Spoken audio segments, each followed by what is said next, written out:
Without further ado, I'll hand you over to Ilan and give you a massive round of applause. Thank you.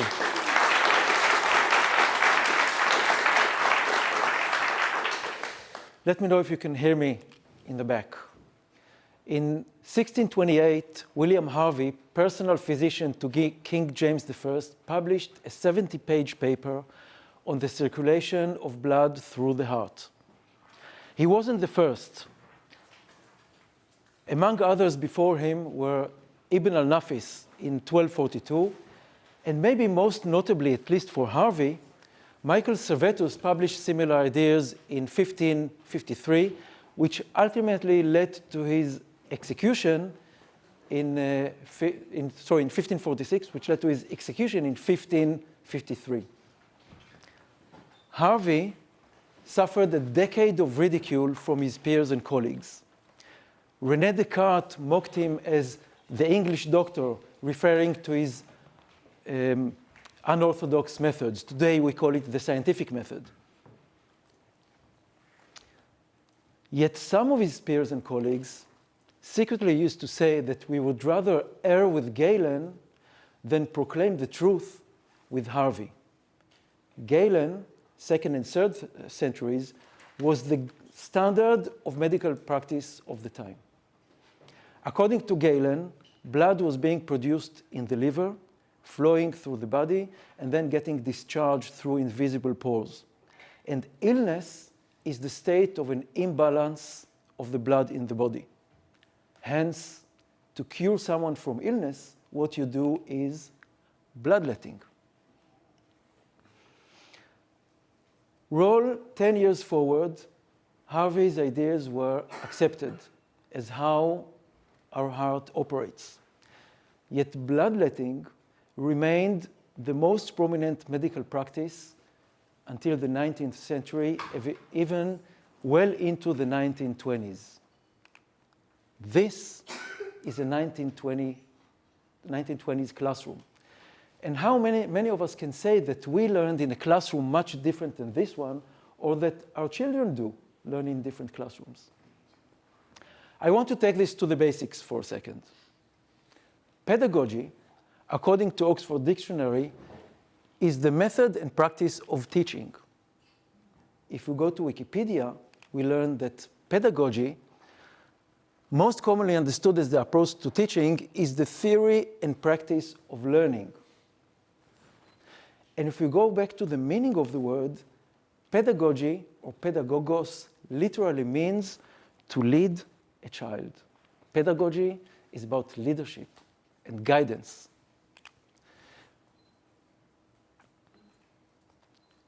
So teaching and learning are not two terms on the opposite side of the same equation. There are many other ways for learning. In February of 2020, 3 software professionals and 1 psychologist, all turned Agile coaches, met up to see how we can bring agility to schools. Like many Agile coaches, we thought that it's a good idea to learn in more Agile ways. Like some Agile coaches, we thought we want to do something about it. And like fewer Agile coaches, we decided actually to get up and do something. Between us, we represented several kinds of learning according to the schools that our children go to. And then came March 15th, 2020. I want to share a couple of anecdotes from our household. Alon, my youngest, as soon as the lockdown started, their teacher shifted to Zoom. She was experimenting with breakout rooms so students can have an intimate environment for learning. She asked everyone to open the cameras, even if only for a short while, so that they can see friendly faces during the lesson.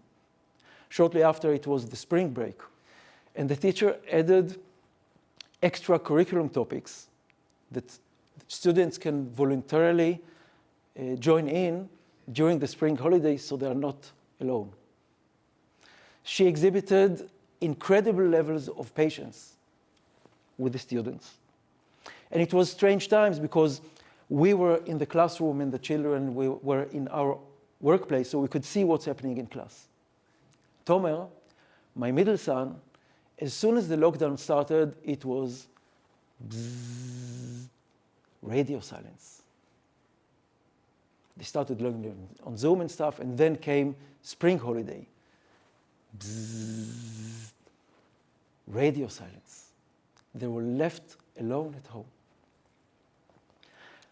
And I was thinking, I was occupied with the thoughts, what makes such a difference between this classroom and that classroom, and how can we use the agile mindset and concepts to make better experiences for our students, as did my colleagues in agile learning. So we started approaching various organizations that do education for children. Schools, colleges for teachers, social development organizations, volunteering organizations. As I prepared for this talk, I found that we approached at least a dozen different organizations, of which we started to make traction with two. One is a social development organization. It's like an accelerator, and their initiative for 2020 was about education. They were looking for technological initiatives to enter their accelerator. And the Israeli Department for Education R&D wing, which has, they have like an incubator for programs for education. So if you are thinking of getting into agile in schools or alternative, non-traditional ways of learning, you should expect to have more no's than yeses. In the business context, our conversion rate is around 1 in 2, sometimes 2 in 3, sometimes 1 in 3. When we set up the consulting business, it was 1 in 5, and we thought it was good. And with education, it's still about 1 in 13. So we started working with those two. We made it to the final pitches of this accelerator, and ultimately we didn't get in. We knew that we're taking a risk because they were looking for a technology initiative. We're taking something from the technology world into schools. It was hard work, and we had loads of learning on the way, but we didn't make it in. With the Department of Education, we made it into the incubator, and they introduced us to several schools, of which we started working with one of the schools. That was 2021, and we finished the second year with them in 21-22. And I'll share a short clip of the children's experience from Agile Learning. Then one of the graduates introduced us through the organization that does courses for teachers to another school. It's a high school yeshiva. It's a religious school. And in the second part of the talk, I will talk more about that. And I can tell you, it's a roller coaster. Schools tell us they want to work with us, and they try time and again, and they just can't get us in due to bureaucracy and limited budgets and stuff like that. And other schools, they say they want to work with us, and time and again they tell us they want to work with us, but they are so busy with red tape that they just can't make the time for it. And still, in other schools, the teachers tell us, wow, this is awesome, this is amazing, this is exactly what we need, and they just can't get it into their own school. And for this course that I mentioned, for a 9-session course that spans 9 months, our pay was £140 because of some bureaucratic red tape relating to my credentials. So if you want to get into the school system, don't even think about it. That is, unless you are truly, passionately, you have the inner conviction that this is the right thing to do. Because ultimately, the system is inherently incompatible with something like agility. Come end of August, schools have to prepare their annual curriculum. And it's very difficult to change it afterwards. They need to have the entire exam schedule before year begins. If teachers want to combine subject matters, it's very hard to do because by September, when studies begin, they've already finished doing their plans. And then comes something like this. איך אתם יודעים את כל הדברים האלה?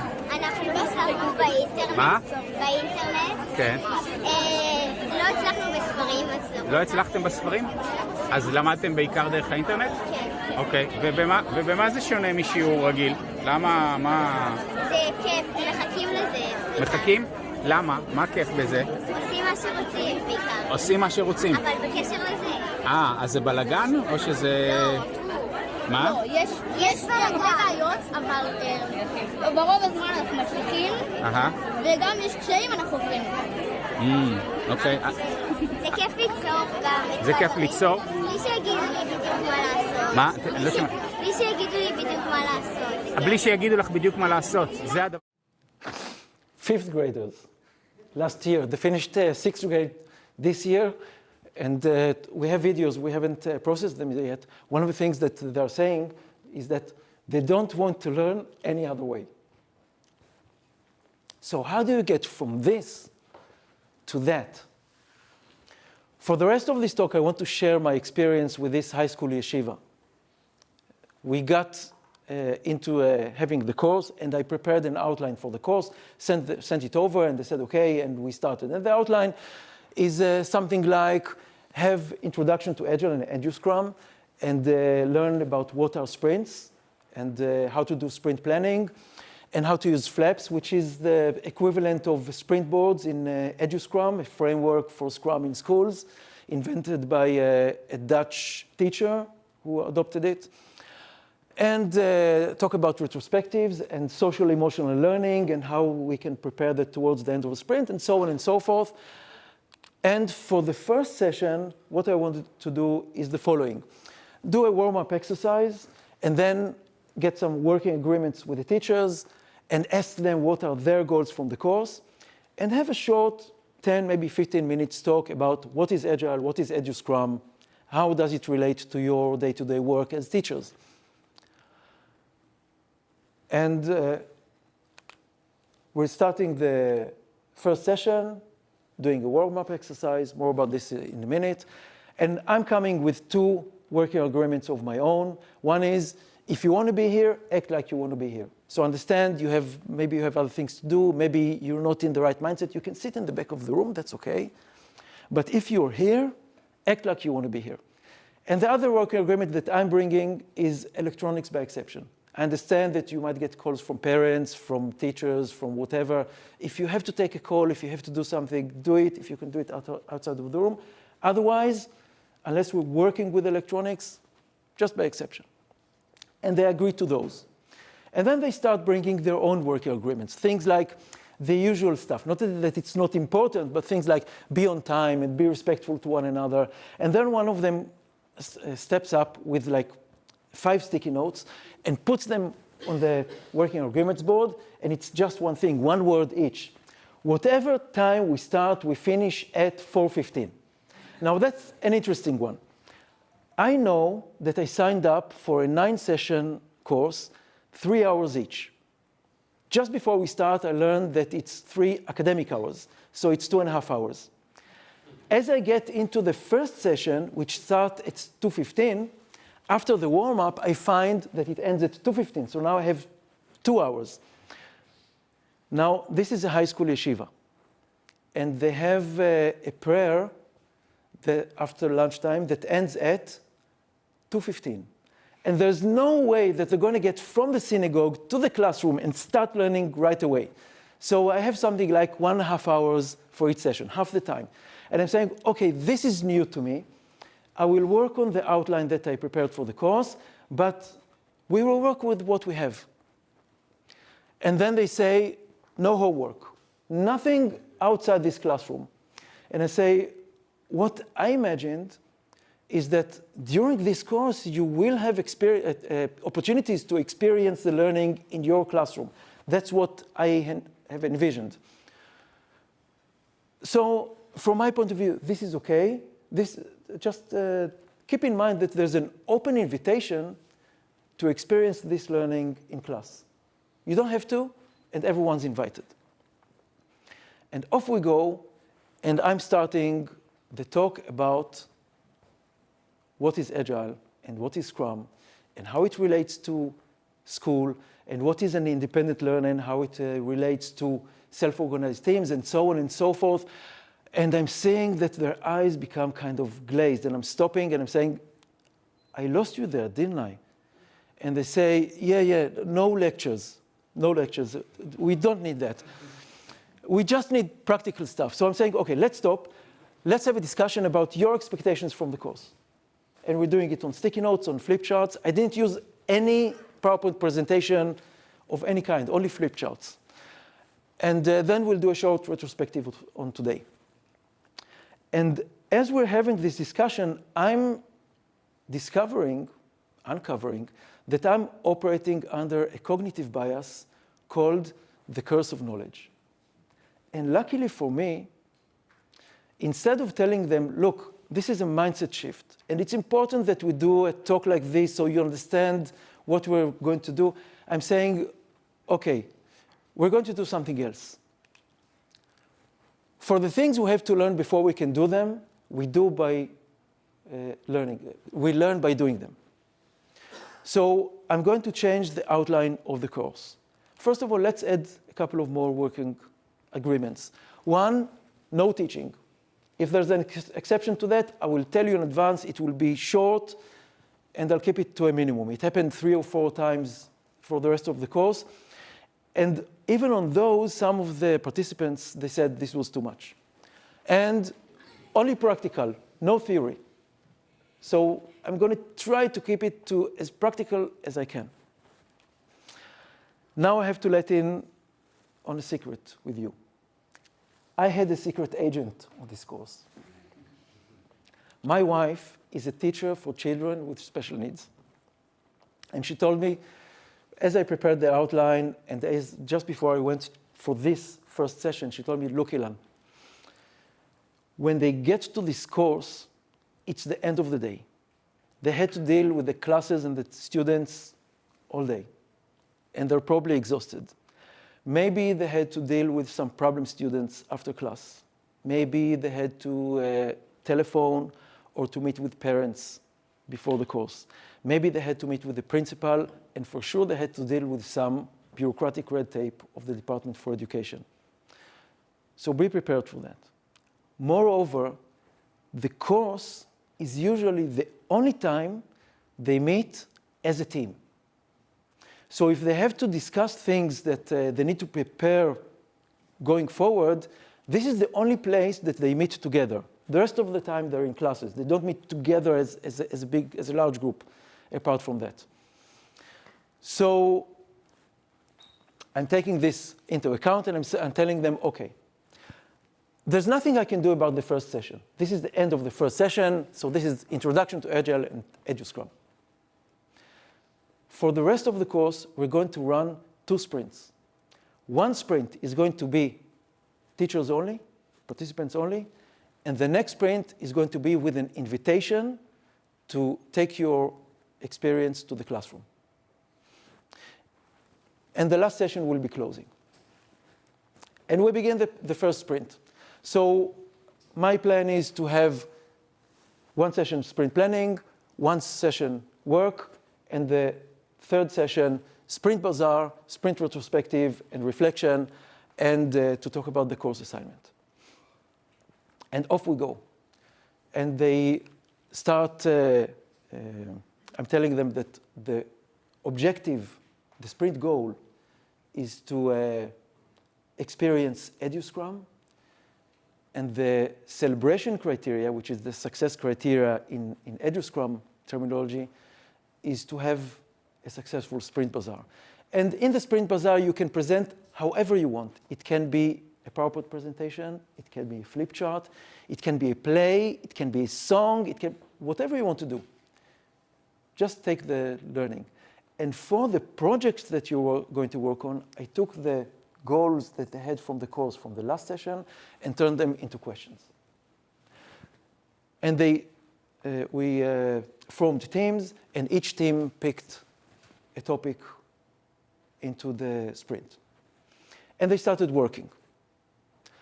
And as they work, they say, we are like our students. We come late to class, we interrupt one another, we interrupt the other teams, we interrupt the teacher, that's me. We should be here on time. If we expect our students to be on time, we should be here on time. And they say, we need to become self-learners. If we want our students to become self-learners, we want to become self-learners ourselves. And as they work and learn those topics that they want to learn, they say, we never let our students think for themselves.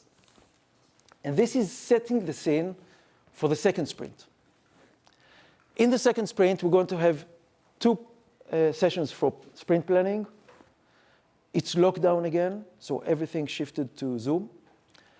And I already sensed that things are taking longer than what we always planned. So I'm saying I'm going to dedicate 2 sessions for the planning. If we do it in 1, that's great, but it's going to be 2.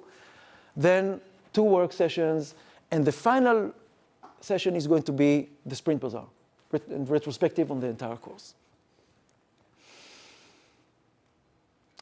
And the objective is to experience Agile learning in your classroom, and the celebration criteria is to share experiences from the class. And they pick the projects.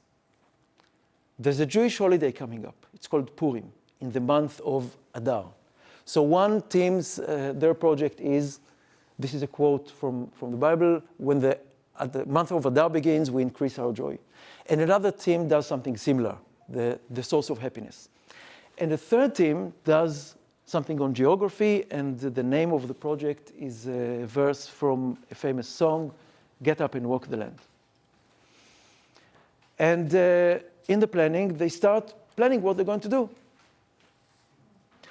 We're going to teach them in the geography project, we're going to teach them what is the compass rose and how to read the compass rose. We're going to teach them what is a silent map. We're going to teach them what is a map. We're going to teach them how to read a map, and we're going to teach them how to use a map. And in the end, there is going to be an exam. And I'm asking them, okay, the reason that you've invited us for this course is to develop the skills for independent learners in class. So how would you change it? And they start discussing, and then someone says, what, so we will send them to search on Wikipedia? And I say, I don't know. How will they learn? What other ways do you have? And I draw this on the whiteboard. This is an image frequently used by EduScrummers. Typically, when we teach students, a submarine goes off, and sometime several months afterwards, it emerges and we do an exam, and then we know that everyone knows everything and everyone passes the exam. In Agile learning, we want to do it differently. We want, like a dolphin, we want many opportunities for feedback while we learn. They say, okay, this is not practical. How do you do that? And I'm drawing this on the board. And I'm saying, let's say that this is the end of your sprint. So here you'll have maybe an exam, maybe a sprint bazaar, maybe something else, some activity to end the sprint. And you want to know how long in advance, let's say a week or 2 weeks in advance, you want to prepare for that. And in the beginning, you want the planning period, forming teams, then the teams do their planning, choosing the projects and planning the projects. So you want to know roughly how many sessions this will be. And in between, you'll have many opportunities for feedback. And that's, okay, but what's opportunity for feedback? And I'm saying it can be teams presenting to one another in class. It could be teammates preparing questions and then asking the other teammates with those questions what they have learned. It can be the teacher moving from team to team and sitting down and listening, and then maybe asking some curious questions. And they're writing this down and copying this, and all the teams are taking this.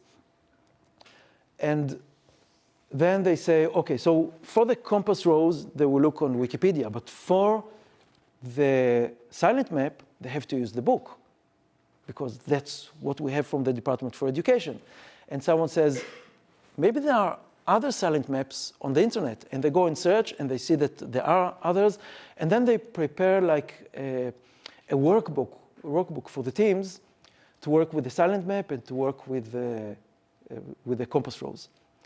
And then they say, okay, but how do we teach them to read the map? What's the alternative? And someone says, maybe they will design a trip. And I say, oh, I like this idea. I like the sound of this. So the students afterwards will go on this trip. Will it be each team goes on their own or the entire class? And they say, no, no, no, no. We can't have none of that. We don't have any budget. We don't have approval for this. This can't happen. Then one of the teachers stands up, walks out of the room, comes back after 10 minutes, and she says, okay, we have the budget, and we have the permission. It's a port town. And they say, and what we will do is that each team will design a trip in our hometown, and all the trips will end in the marina, and then there will be a surprise waiting for them, a cruise on a boat from the port. So during this sprint, what didn't we talk about? I had in the ready a flip chart of what is EduScrum. I didn't pull it, not even once. So we didn't talk about what is EduScrum, what are sprints, what's a working cycle, what is a retrospective. Yes, we did EduScrum. We did use the flaps, the Scrum boards. We used learning objectives. We experimented phrasing them as user stories. We did the celebration criteria and definition of doing, which is the equivalent of working agreements for the team. We did many of the things that exist in EduScrum in the class with participants. To the classes, none of the teams did EduScrum. The gap to do this flap thing here in the classroom and taking it to working with the students, at that point was too much for them. But in practice, what we did is that for the things we have to learn before we can do them, we learn by doing them. So all I did is take something and do one thing less. And in the words of Harrison Owen of Open Space Technology, and then do something less. And then do something less. And then do something less.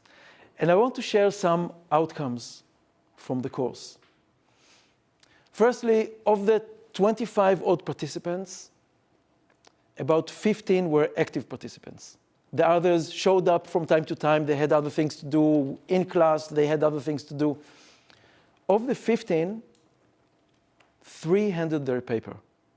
So I know that others took things from this course by having conversations with them. I don't know how much. From those 3 that handed the paper, I want to share some of the things that they shared, and they had to write it down, so they had to think about this. Maybe the best success is that each student felt they had part of the success. I loved the teamwork among us teachers. So the place they met as a team was where we were, but they learned more about teamwork during these sessions. Student teams felt pride in achieving the goal. And first and foremost, it's about their teamwork. One of them shared, when they learned as a team, they had immediate feedback. What's Agile if not that? And they didn't need the teacher to tell them what to do. Just like you saw the 5th graders, these are 7th graders, they're 13 years old, 12, 13 years old, so the same thing. One of them shared the following. I felt that I was unsuccessful. Sorry, skipping a slide. No, not skipping. I felt unsuccessful when I didn't find an experiential way for learning. And I felt I had to revert to frontal learning. And I knew that it's unsuccessful when I saw that they were disengaged, just like it happened to me in the first session with them. When they worked in Agile learning, they struggled and they found their own ways. And my take from this is that each student learns differently and has to find their own way of learning. A third teacher, she shared that she shared an experience she had for a Holocaust Memorial Day. which is like 2 months after the course ended. And she says the following: I feel that this way of teaching is going to be needed in each area of education. Without making the subject relevant to their own lives, it will be less likely that they will apply themselves to the subject matter. How amazing is that? Now, I don't know how much I've influenced them. I don't know. It was a 9-session course. Something has happened. I know this from these words. So maybe they progressed 1 millimeter forward, maybe a fraction of a millimeter. But they're working with cohorts of 30 students at a time. Of those 30 students, some will become teachers. And they will have a different experience of learning. Of those, some will become teachers. And they will teach cohorts of 30 students at a time. And from there, they will become other teachers. Now, I know that this is not as inspiring as what you expect from a talk on Agile on the beach. But we're moving from bloodletting to something completely different. It might take years, it might take decades, it might take centuries until we change the system. But every time we go to a school and we do something as humble as it is, and we make a change, we are changing the system.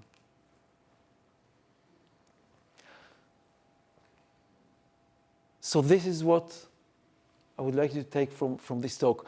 Teaching and learning, not the same things, not on the same side of, not on the opposite side of the same equation.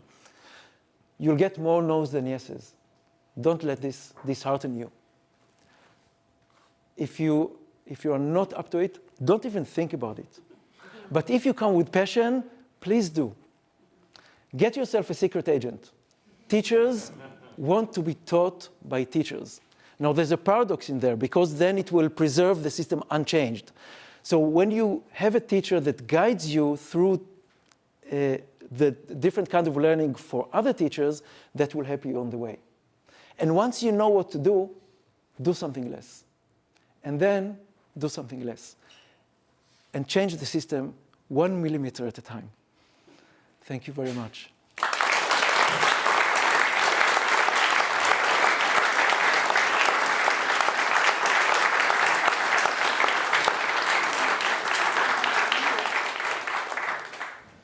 I'll open it for questions. We have something like 10 minutes. In the meantime, some materials that you might find. Yes, in the back. Okay. Oh, that's Sure. okay. So, really great talk, actually. Thank you. What I would like to know is, when you were in schools delivering your courses, did you wear that T-shirt? No, I have this geeky thing about conferences, so I matched the T-shirt to what I'm speaking about, and I knew that I'm going to wear this T-shirt. But yeah, I do wear geeky T-shirts also when I'm going to school, absolutely. Yeah, so what I was interested in was, and this is part of my experience, like years ago I was trying to go and teach like internet streaming in schools, and I couldn't get in for exactly the same reason, because of the planned curriculums. Mm-hmm. And what I tried to do was look at what their curriculums were and then make an offering to support the curriculums. I Right. wondered, what was it about your offering that actually caused that school to take you in to actually do that exercise? How Okay. did you convince them? Okay, so the question is, how did I make them change their mind about the curriculum that they set up in the front of the year? I didn't try to convince them.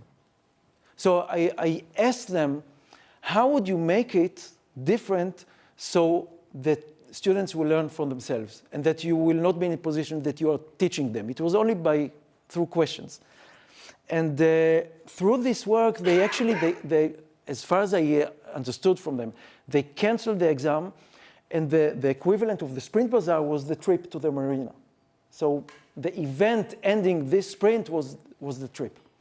And the teacher with the Holocaust Day, what she did, instead of teaching them, she had the teams write letters to someone who didn't survive the Holocaust, telling them what it's like to live in Israel and to be privileged to live in Israel in these times. So it's like connected them to the subject matter in their in now, in what they experience today.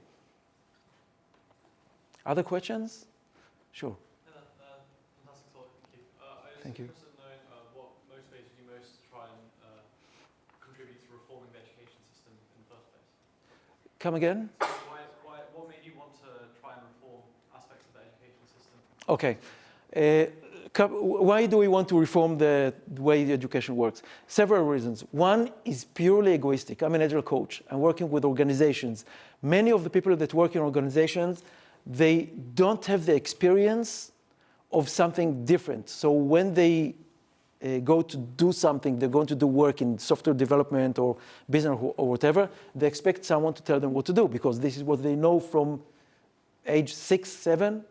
So I want to have graduates of the school system that have at least few experiences so that our work will be easier. That's the egoistic point of view. The other thing is that I was privileged in many ways. One of my teachers in primary school, she had us learn in groups. One of the things I found out, I understood it only recently. In most of my life in school, what I was seeing most of the time is the teacher.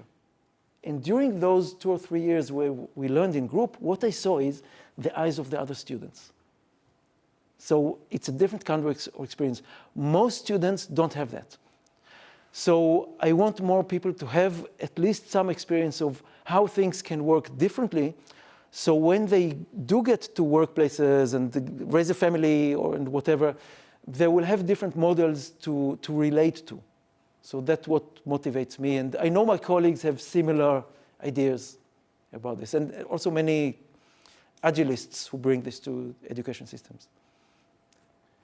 I think it's great what you've done. I work in the education sector, so I know about those long lead times. I think there's another factor to it as well, which is to try something different. If it does go wrong, has a big effect. You could lose that sort of whole year's worth of, of learning or education. Do you feel that with the pandemic, and I feel that the children all around the world were let down a little bit with that education as you started with during that time, do you think this is a good platform now to start looking at some of the changes that you've shown them? I don't know if you saw the keynote from Vim. So yeah, I think now is a good time for that, and we need to take advantage of this window of opportunity. This is one of the things that gave us the sense of urgency in 2020 to go out and bring more systems like this, because at some point this window will close, and it will be more difficult. So absolutely, yes. I think this is one of the hardest sectors to make changes in for those reasons you said, the lead time, and because if it's wrong, it impacts hugely. It's not a money thing. Yes. Now, until they handed their papers, I thought that the course was a failure. I was sure. I was going knowing that I didn't change much. And when they handed their papers, those 3 teachers that shared their experience, they said, wow, this was totally worth it. Now, it's 3 teachers from a group of 25, from a group of thousands of schools in Israel, from a group of millions of schools around the world. And I've changed just 1 millimeter forward, 3 teachers, but it's good enough for now. And this is one of the things that motivates me, and this is maybe the main takeaway from this talk is try something, fail, do something, just see how it works and see if you can bring more agility and more other kinds of thinking to education systems. More questions? Sure. Yes, so when you were running through the teachers what the learning experience was going to be like, were they all planning different learning experiences for their area, or were they contributing on one experience? What do you mean by contributing to one experience? So you talked about sort of planning this sort of trip. Were all of the teachers planning that trip, how that was going to work? Or In this case, yes. So there was they worked in groups. So the group working on the geography project, they were not all from geography, or they were not all teaching geography. The ones that are teaching geography did that with their classes. The others, what they also shared in their papers, is that other teachers got more experience and knowledge about those subject matters that they weren't exposed to before. So there was more cross-pollination among the teachers. I think this is also what he referred to in I enjoyed the teamwork amongst us teachers. And I wanted to say something else about this, but I forgot. More questions? All right then. Thank you very much.